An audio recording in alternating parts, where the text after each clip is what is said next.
মা, এই শ্যাম্পুটা কি নষ্ট হয়ে গেছে নাকি গো? এতক্ষণ ধরে শ্যাম্পু করলাম, একটু ফেনাই হলো না। আরে বোন, আমি তো এই বোতলে তেল রেখে দিয়েছি, আর শ্যাম্পু তো রেখেছি হ্যান্ড ওয়াশের বোতলে। হ্যান্ড ওয়াশটা শেষ হয়ে গেছে না? ও, তার মানে এতক্ষণ ধরে শ্যাম্পু করার বোতলে আমি মাথা ভর্তি করে তেল দিলাম, তাই তো?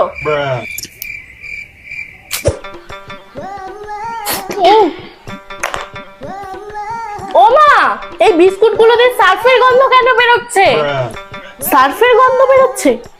আসলে তোর বাবা না এবার অনেক বিস্কুট এনেছে, আর এই সার্ফের কৌটোটা বড়, তাই জন্য এর মধ্যে বিস্কুট গুলো রেখে দিয়েছি। কিন্তু ভালো করে ধুয়ে নিয়েছিলাম, জানিস তো না?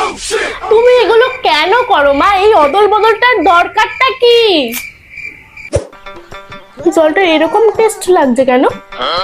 মা, ও মা, মনে তুই ওই বোতল থেকে জল খেয়েছিস? আমি তো ওর মধ্যে গঙ্গার জল ভরে রেখেছিলাম।